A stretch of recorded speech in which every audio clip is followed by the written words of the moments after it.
सरपंच बनने से शुरू हुआ था राजनीतिक करियर।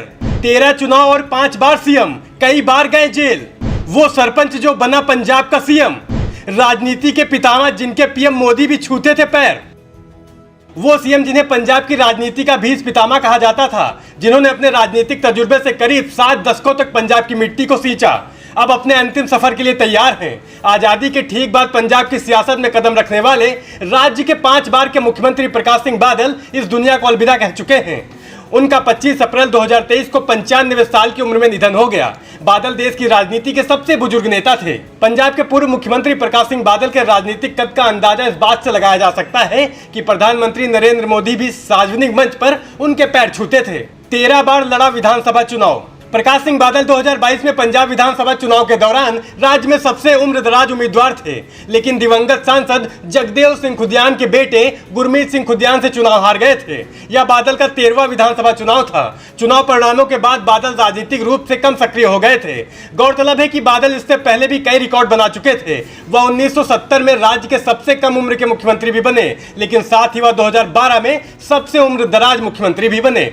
5 बार के सीएम बने।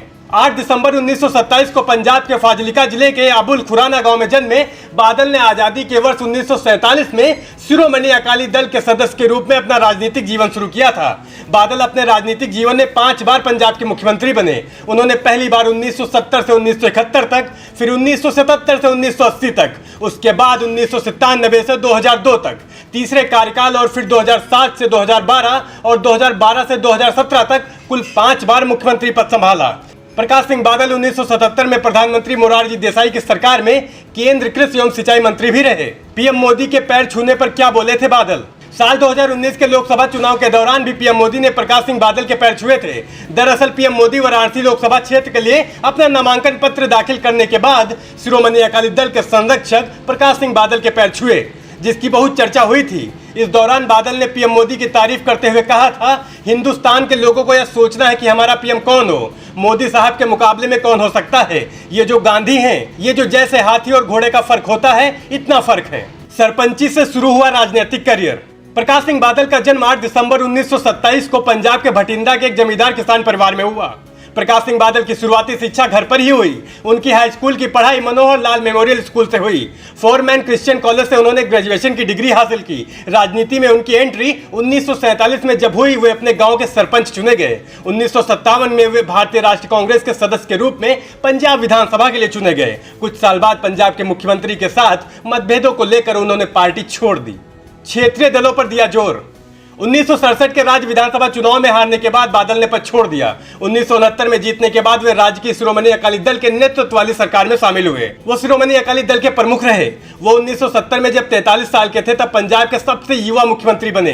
हालांकि उनका कार्यकाल केवल 1 साल तक चला, क्योंकि पार्टी अंदरूनी कलह से घिरी हुई थी, जिसकी वजह से सरकार भंग हो गई। बादल उन नेताओं की श्रेणी में आते हैं जिन्होंने क्षेत्रीय दलों की मजबूती पर जोर दिया। आंदोलन के दौरान गए जेल। साल 1980 के दशक में लंबे उग्रवाद तक उन्होंने काफी कुछ झेला।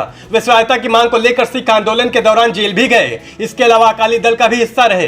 बता दें, प्रकाश सिंह बादल की पत्नी सुरेंद्र कौर ने साल 2011 में कैंसर की वजह से इस दुनिया से रुखसत हो गई थी। उनके निधन के बाद बादल टूट से गए थे। उन्होंने कैंसर के खिलाफ मुहिम छेड़ दी। पंजाब के सीएम रहते हुए उन्होंने सीएम रिलीफ फंड योजना की शुरुआत की। बता दें, उनके एक बेटा और एक बेटी है। उनके बेटे सुखबीर सिंह बादल पंजाब के उप मुख्यमंत्री रह चुके हैं। वहीं प्रकाश सिंह बादल ने अपने पूरे राजनीतिक करियर में एक उदारवादी नेता की छवि बना रखी थी। वहीं आपको बता दें, पंजाब के पूर्व सीएम प्रकाश सिंह बादल का पार्थिव शरीर अंतिम दर्शन के लिए चंडीगढ़ स्थित अकाली दल के कार्यालय में रखा गया, जहां प्रधानमंत्री नरेंद्र मोदी ने उन्हें श्रद्धांजलि दी। बता दें, उनका अंतिम संस्कार उनके पैतृक गांव में मिली जानकारी के मुताबिक 27 अप्रैल दोपहर 1 बजे किया जाएगा। नेशनल न्यूज नाउ के लिए सूरज वर्मा की रिपोर्ट।